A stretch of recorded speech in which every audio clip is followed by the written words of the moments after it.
Voilà, bonjour, bonjour à l'apôtre Serge, mon fils, bonjour à Yvette, Yenek Kofi, Alexandre, Zako, bonjour à vous. Bonjour à tous ceux qui sont en train de se connecter. Que Dieu vous bénisse au nom souverain de Jésus.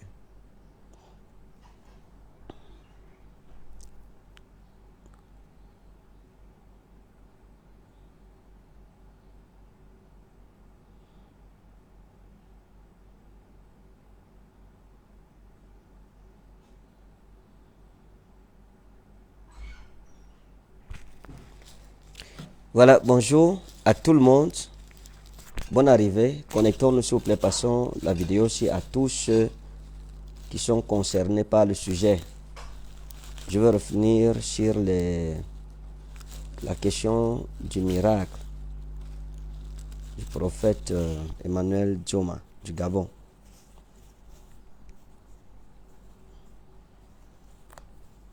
Depuis que la question, le scandale est arrivé jusqu'à présent, je pense que j'ai pas parlé par rapport à tout ce qui s'est passé. Je n'ai pas donné de point de vue par rapport à ce sujet. Je n'ai pas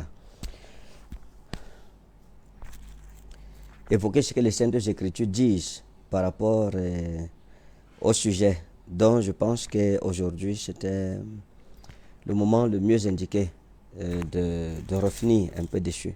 Seigneur, merci pour ta grâce, merci pour ta faveur, merci pour les souffles de vie, pour cette journée nouvelle que tu nous donnes d'aborder. Seigneur, nous t'aimons, nous nous en remettons à ta grâce, que ta faveur soit notre force, que ta bonne main nous dirige en toutes choses. Conduis-nous. Comme David a dit, Yahweh, Roïlo et Sar, l'Éternel est mon berger, je ne manquerai de rien. Seigneur, je prie pour tous ceux qui sont connectés ce matin, qu'une main forte et puissante agisse en leur faveur, que ton nom soit glorifié au nom de Jésus. Amen.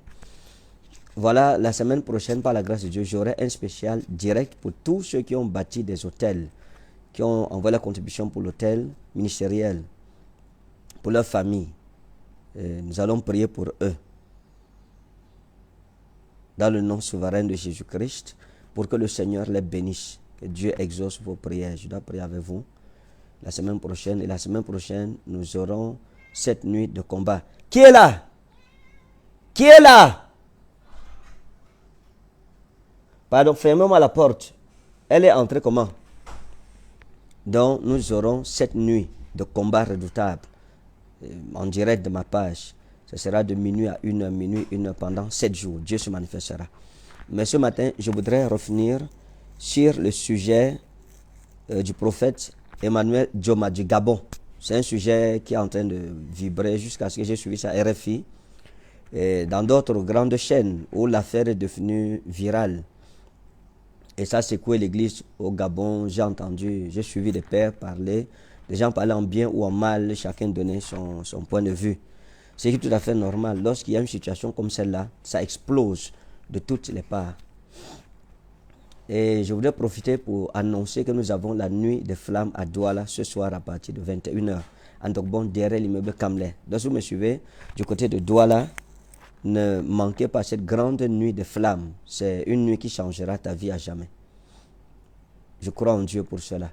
Et à Yaoundé, nous avons à la Bire, ce soir, atmosphère des miracles. Nous allons passer des moments aussi agréables dans la présence de Dieu, comme d'habitude.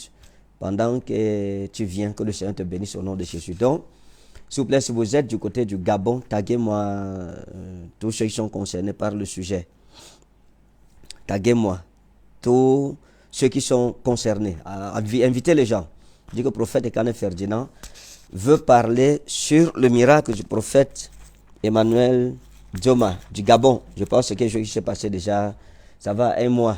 Voilà, c'est aujourd'hui que j'ai trouvé la possibilité de pouvoir revenir là-dessus. Et nous allons essayer de voir la lumière des Écritures. Ce miracle-là, c'est quoi en fait? Spirituellement parlant, ça veut dire que selon les Saintes Écritures, parce que nous savons que tout ce que nous faisons doit être fondé sur les étymologies et la déontologie des doctrines bibliques. Donc c'est en cela que nous aurons de l'éclaircie et puis un point de vue global et pas erroné dans tous les cas. On va revenir là-dessus. Qu'est-ce que ça veut dire ce miracle? Est-ce qu'il est biblique? Est-ce qu'il n'est pas biblique? Quelle est sa portée spirituelle? A-t-il une portée spirituelle ou pas? Et puis je ferai aussi part de mon point de vue personnel par rapport à la grossesse de 3 mois. Parce que c'est ça le problème en réalité. La grossesse de 3 mois. Je pense que j'ai aussi dû lire qu'on l'accusait pour escroquerie et bien d'autres choses.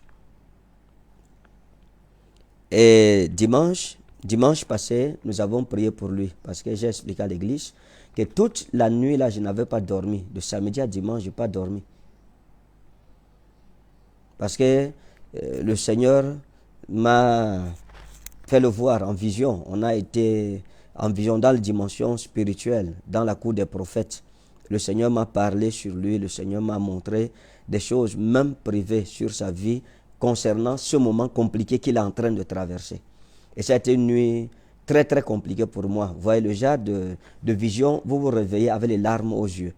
J'ai été beaucoup secoué dans la vision à cause du danger imminent qu'il courait. Et c'était quelque chose de très sérieux. C'était quelque chose de très très sérieux. Et c'est là que le Seigneur m'a fait comprendre que l'histoire du prophète Emmanuel Dioma n'est pas une histoire de miracle. D'abord, c'est d'abord une affaire politique. Il faut que les gens comprennent ça comme ça. C'est d'abord une affaire politique. Et quand je parle d'une affaire politique, ça veut dire que le jeune homme de Dieu s'est fait des ennemis dans le gouvernement gabonais à cause de certaines déclarations qu'il a eu à faire, que ce soit de la part de Dieu ou bien que ce soit de son point de vue personnel. Donc il y a eu des choses qu'il a dites sur le gouvernement, bon, mais qu'il a dit de façon pas... Enfin, il n'a pas euphémisé.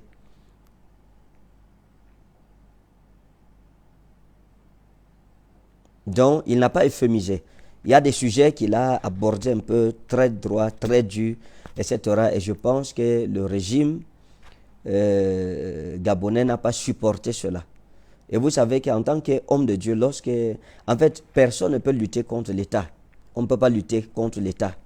Tu ne peux pas, un individu ne peut pas lutter contre l'État parce que l'État, c'est un puissant rouleau compresseur. Ça veut dire que si l'État veut t'écraser, l'État va t'écraser. Ça, c'est ce que les hommes de Dieu doivent savoir. Et si vous êtes dans une nation où l'État n'aime pas l'Église, où l'État a des dispositions malveillantes par rapport à l'Église, et donc que le pouvoir est entre les mains des personnes malveillantes, alors automatiquement, en tant qu'homme de Dieu, vous ressentirez directement qu'en fait, l'Église et l'État ne doivent pas entrer en compétition, en guerre, je voulais dire. Les deux entités-là doivent se compléter et non pas entrer en collision. Parce que dans une collision entre l'Église et l'État, humainement parlant, et dans ce qui concerne des résultats immédiats, l'État écrase l'Église. Mais sur le plan spirituel, les retombées spirituelles qui viennent le plus souvent après que l'Église ait perdu une bataille physique, là c'est l'Église qui gagne. Parce que quand le jugement de Dieu commence, quand l'ange de la mort vient, l'ange du jugement, qui commence à décimer tous ceux qui ont mis la main contre son Église, en ce moment-là, les gens se disent, ah waouh, donc ce peuple dont le Dieu était invisible était plus dangereux que les peuples dont le Dieu est visible, ou bien les dieux sont visibles. Donc le réel problème dans cette vision, c'était plutôt une histoire politique. Ça veut dire qu'il y a des paroles qu'il a dites, il y a des points de vue qu'il a donnés, et des paroles parfois très très directes, choquantes, blessantes pour ces personnes dont je suis en train de parler, qui ont fait en sorte qu'on attendait tout simplement un événement pour mettre la main sur lui. Tout homme de Dieu peut être passible d'être poursuivi pour escroquerie. Sincèrement, tout le monde peut le faire. Ça veut dire que si on veut faire tomber un homme de Dieu, on dit escroquerie. Pour moi, je pense que c'est trop facile. On peut le faire pour n'importe qui.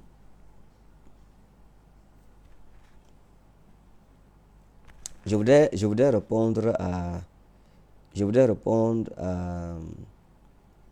Yves Mekbom, ou c'est Mekbom, c'est un nom compliqué, dont l'État dépasse le pouvoir de Dieu.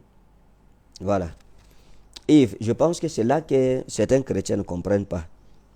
Il faut déjà comprendre que la Bible, dans 1 Corinthiens, dans Romains 13, explique clairement que l'Église doit être soumise à l'autorité établie par l'État. Ce n'est pas l'État qui doit être soumis, c'est pas l'État qui doit être soumis à l'autorité établie dans l'Église. Et ça, c'est la première chose. Il faut que vous compreniez comment Dieu a établi les choses. La Bible dit clairement que l'Église doit être soumise à l'autorité de l'État et que l'Église doit prier pour les rois. Vous pensez que Paul le disait parce que Dieu lui a dit que ok, va le dire? Non, Paul ne le disait pas parce que Dieu lui a dit va et dis-le. Paul le disait parce qu'il était en danger. Il savait qu'il n'avait pas d'autre choix que d'enseigner à l'Église d'être citoyenne. Pourquoi? Parce que lui-même, il savait que sur le plan humain et immédiat, je l'ai dit, je le répète, sur le plan humain et immédiat, l'Église ne peut rien contre l'État. Et vous savez que quand vous lisez dans les Saintes Écritures, vous allez trouver, par exemple, l'État a décimé à l'époque des apôtres, presque les 12 apôtres, à l'exception de l'apôtre Jean. L'apôtre Jean, qui a été exilé à Patmos. Mais le reste là, c'est des gouvernements, c'est l'État romain qui s'en est chargé. Vous verrez donc que sur le plan immédiat, l'État a vaincu l'Église. Mais j'ai dit que sur le plan d'après, lorsque la main de Dieu vient, son jugement vient, c'est là qu'on comprend que le pouvoir dernier appartient à Dieu. Donc l'État est une machine redoutable. La Bible dit qu'on doit être soumis à l'État. Et que ce soit bibliquement de n'importe quelle façon, vous vous rendrez compte que dans la Bible, à chaque fois qu'un homme de Dieu a eu des problèmes avec l'État, il en a souffert. Parce que l'État, c'est... Et puis l'apôtre Paul dira clairement que même l'État a reçu son autorité de Dieu. Donc si tu es serviteur de Dieu, il faut que tu comprennes que ça ne veut pas dire que tu dois te révolter ou bien te rebeller contre l'État. Donc ça, c'est pour répondre à notre frère, pour qu'il comprenne. Parce que c'est cette mauvaise façon de comprendre les choses qui a fait en sorte que parfois nous les hommes de Dieu, nous nous sommes révoltés, rebellés contre l'État et puis on a fermé nos églises. Et puis on ferme beaucoup, même au Cameroun, on a eu à fermer plusieurs églises par exemple. On ferme ton église, tu vas faire quoi? Tu vas aller parler en langue pour qu'on ouvre ton église? Non, il faut que les gens aient la maturité, qu'on comprenne comment les choses doivent fonctionner. Ça c'est important. Donc, j'étais en train de dire que dans la vision, ça c'est pour répondre à Yves, j'étais en train d'expliquer que dans la vision, le problème dont n'était pas un problème du miracle de la grossesse de 3 mois sur lequel on va revenir. Je vais revenir tout à l'heure. Le vrai problème, c'était des vérités dites au gouvernement gabonais. Et que certains dirigeants, pas tous, certains n'ont pas apprécié. Et se sont dit, bon, mais le jeune homme là, il sort d'où? Il vient donner des leçons de morale, nous fait des reproches et tout. Bon, on va lui montrer qu'on a le pouvoir. Et c'est ce qui est en train de se passer en réalité. C'est ça la vérité. Donc, il y a donc eu cette histoire. Et dans la vision, ce groupe de personnes avait décidé d'empoisonner le prophète Emmanuel Dzoma. Et nous étions en prière. Il y a des détails que je ne voudrais pas partager ici en public. Donc, ce qui se passe dans la vision, il était question que cela n'arrive pas. C'est pour cela que nous avons prié que le Seigneur préserve sa vie.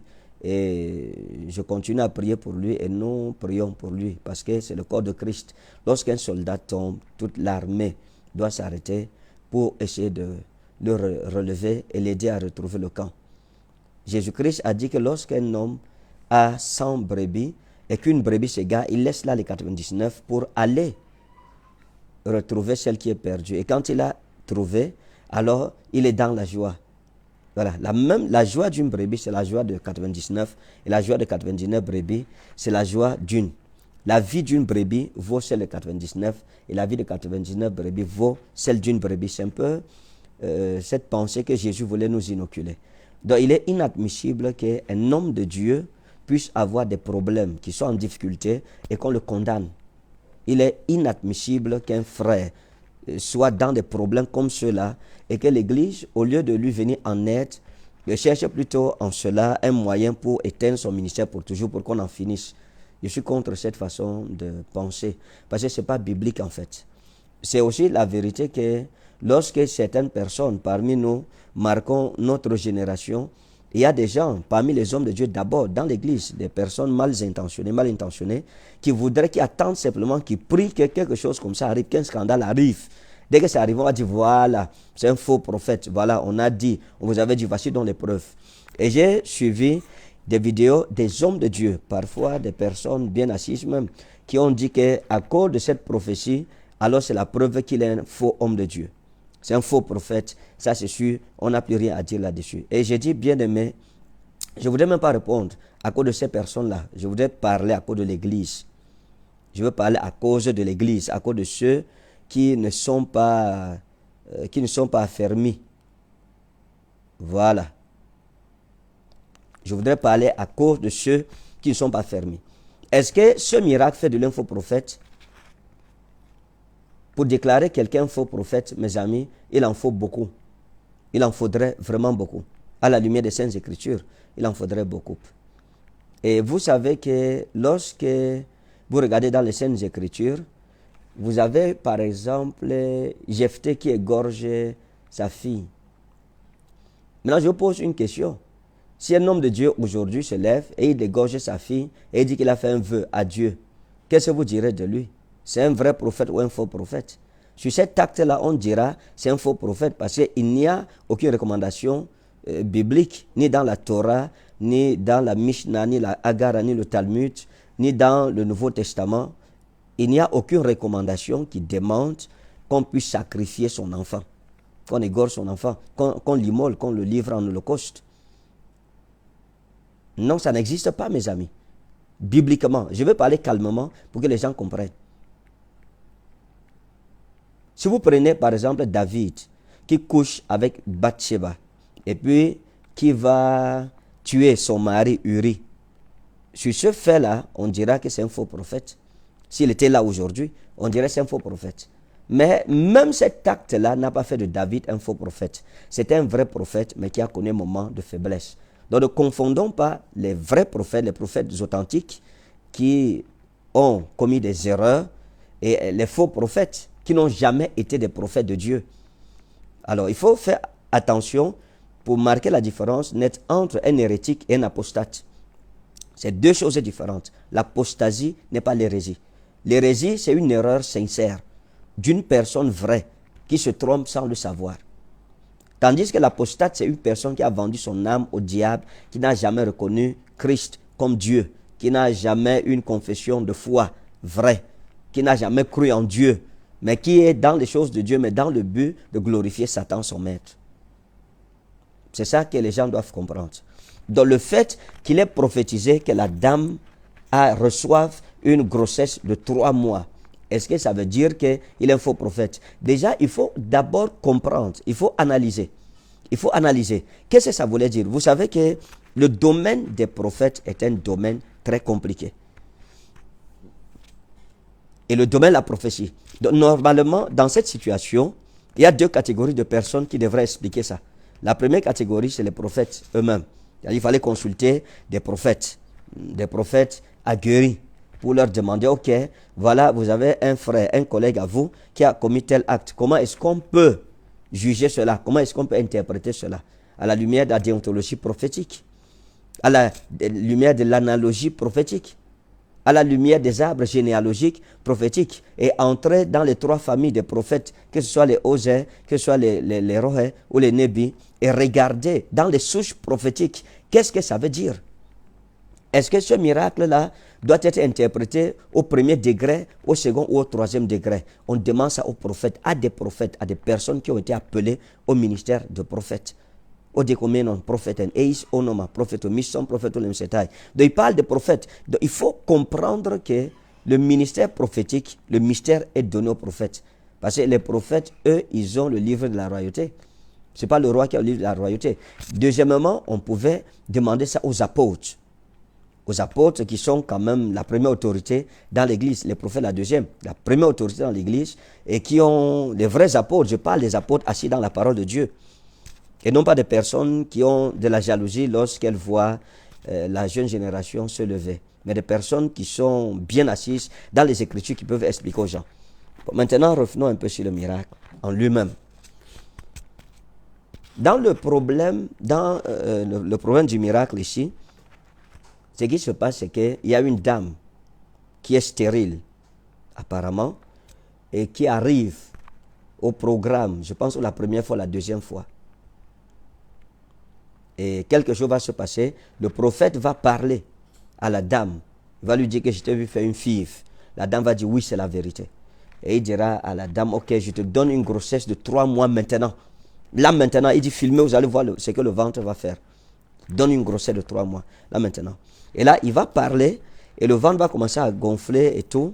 Et puis, on va voir comment il y a des mouvements de ventre, sur le ventre.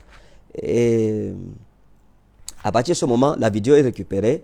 L'État récupère, tout le monde récupère, ses ennemis récupèrent. Et puis, on en fait tout un tollé. On dit que non, en fait, ça montre qu'il est un faux prophète. Déjà, premièrement, il faut qu'on soit tous d'accord sur une chose. On doit être d'accord sur une chose. Ça veut dire que, et je ne pense pas que le prophète Emmanuel Zoma puisse aller dans ce sens-là. Nous devons être d'accord sur une chose. Je ne crois pas que, dans son esprit, il voulait donner à cette femme un enfant immaculé. Ça veut dire un enfant issu d'une naissance virginale. Je ne crois pas. Je ne pense pas, parce que je crois que c'est un jeune homme éclairé. Parce qu'il faut comprendre que les prophètes d'aujourd'hui ne sont plus comme les prophètes d'hier. Nous sommes assis dans les Écritures. D'abord, nous sommes d'abord des docteurs de la parole. Ça veut dire que les secrets des lois divines, nous les maîtrisons. Dieu nous les a donnés. Et je ne crois pas qu'il pourrait le faire. Pourquoi? Parce que, bibliquement parlant, selon la déontologie biblique et le canon biblique et spirituel et prophétique même, la Bible dit que la naissance virginale est un domaine réservé à Christ et à Christ seul. Quand vous lisez la Bible dans Matthieu 1, 23, il dit « O pater nos en gastri exei kai texetai uion, kai kalesusin to onoma auto Emmanuel, o esi metermeno o meno met hemon hoteos. » Voici la Vierge, dans son ventre tombera enceinte, elle enfantera un fils. On lui donnera le nom Emmanuel, ce qui signifie Dieu au milieu de nous sous une forme humaine. Vous voyez, que vous preniez une étude biblique, vous la compariez à une étude, même dans le Coran. Même dans le Coran et dans certains autres livres sacrés, il est reconnu clairement que la naissance virginale est un miracle exclusif à Christ et à Christ seul. Aucun autre homme de Dieu ne peut opérer un miracle comme celui-là. Donc, aucun prophète, aussi loin qu'il soit, ne peut prophétiser et Dieu exauce cette prière parce que sinon Dieu serait en train de se remettre en cause. La divinité de Jésus-Christ serait remise en cause. Pourquoi? Parce que quand vous lisez dans le Coran, d'abord déjà, vous lisez la sourate, je pense la sourate Mariam, la 19e sourate, au verset 27. Quand vous lisez le texte en arabe, l'arabe dit quoi? Il dit que l'ange Gabriel apparaît à Marie, il lui dit Anna Rasoul Rabbiki lihabalaki ulaman zakiyan. Je suis un messager de ton Seigneur pour t'annoncer que tu vas donner naissance à un fils sans péché.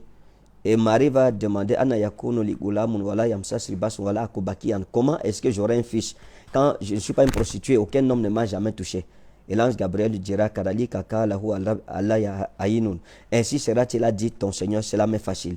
Donc vous verrez que même dans le Coran, il est reconnu que la naissance virginale de Jésus-Christ n'est réservée qu'à Christ. Aucun autre ne peut avoir cela.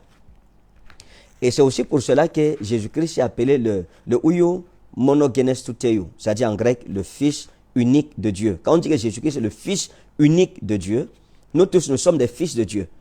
Oui, oi, c'est-à-dire en grec on parle de oui, oi. Nous sommes des fils de Dieu, mais ne sont pas fils dans le même sens que Christ. Pourquoi? Parce que nous aussi, il nous a engendrés. Comme il a engendré Christ, il nous a engendrés. Parce que quand vous lisez bien la Bible dans Jean 1, verset 12 à 13, il dit Hode elabon auto, et doken autois exousian tegnateu genestai. À tous ceux qui l'ont reçu, il, parce qu'en français on dit elle leur a donné le pouvoir, faisant allusion à la parole.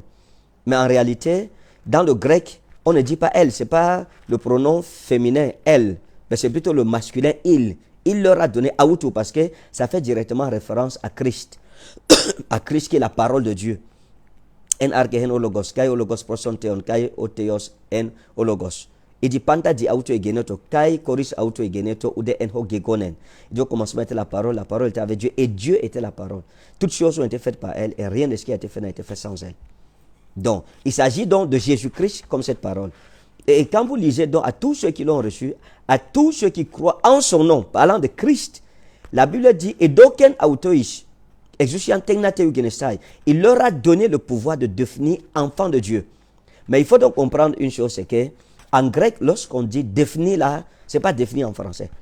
Comme j'expliquais à quelqu'un que le français et l'anglais ne traduisent nullement bien l'esprit grec et l'esprit hébraïque.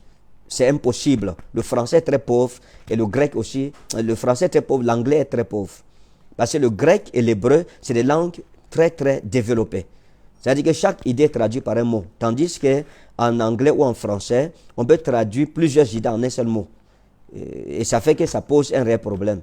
Par exemple, lorsque vous regardez dans les Saintes Écritures, lorsque Jésus parle avec Pierre, il lui dit, Pierre, m'aimes-tu plus que ne m'aimes ceux-ci? Pierre répond, oui Seigneur, je t'aime. Jésus lui demande encore, Pierre, m'aimes-tu plus que ne m'aimes ceux-ci? Pierre répond encore, oui Seigneur, tu sais tout ça, tu sais que je t'aime.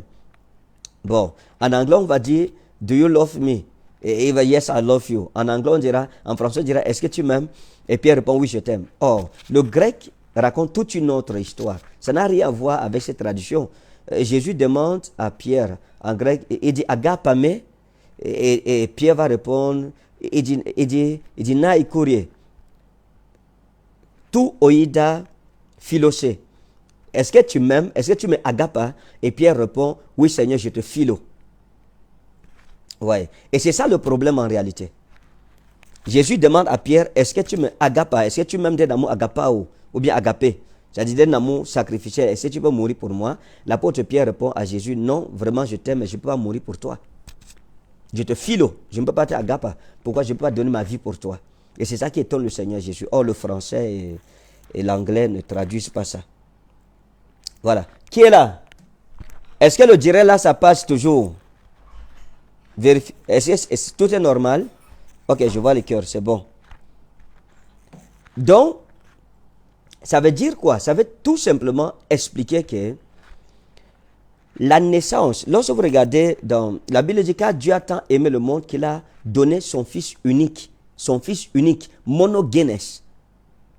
Monogénès. Et quand on parle de monogénès, veut dire engendrer, son fils unique engendré. Déjà, il faut dire que monogénès en grec signifiait, à l'époque, on utilisait monogénès pour les femmes et pour les hommes en même temps. Ça veut dire que c'était des familles où on n'avait qu'un seul enfant. On appelait ces enfants des monogénès.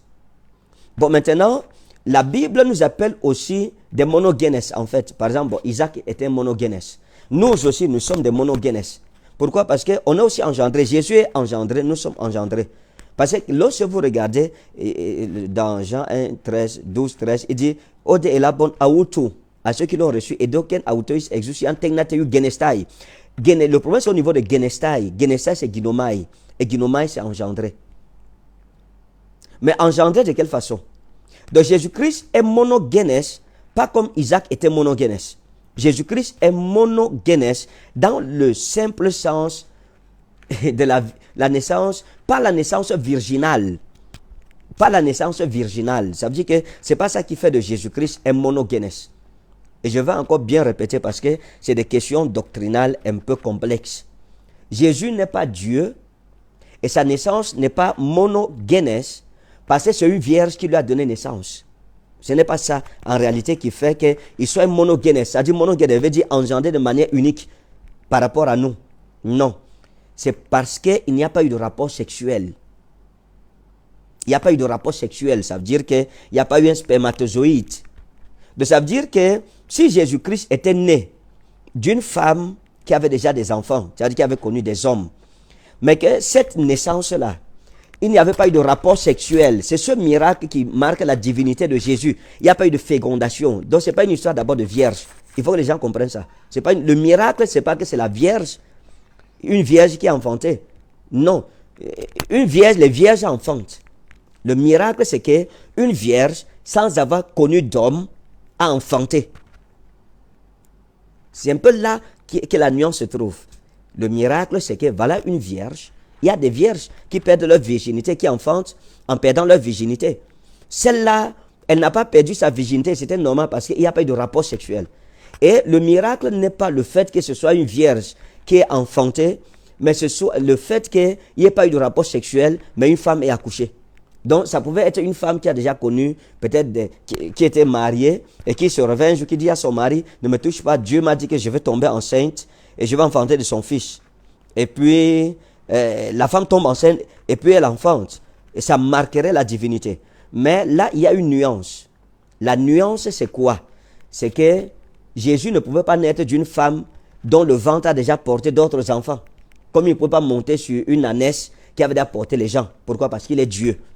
Et c'est là donc qu'il y a l'exigence autour de la Vierge. Donc la Vierge, ce n'est pas un miracle d'être vierge, mais c'est un miracle d'être vierge, d'enfanter sans avoir connu d'homme.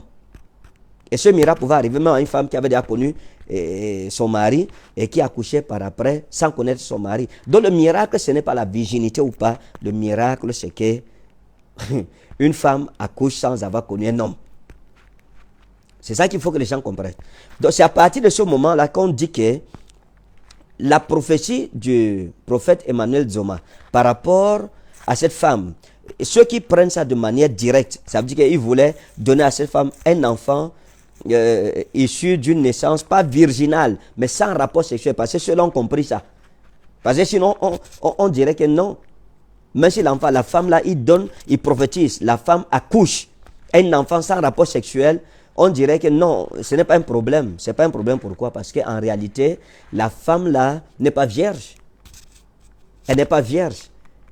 Si elle était vierge, ça allait poser problème, parce que la mère de Jésus aussi, elle était vierge, et elle n'a pas connu d'homme, et elle a enfanté. Donc comme cette femme n'est pas vierge, on comprend, ça passe, non, ça va, elle peut enfanter un fils sans rapport sexuel. Mais les gens se sont fâchés, pourquoi? Parce qu'ils ont compris que ce n'est pas une histoire de vierge ou pas.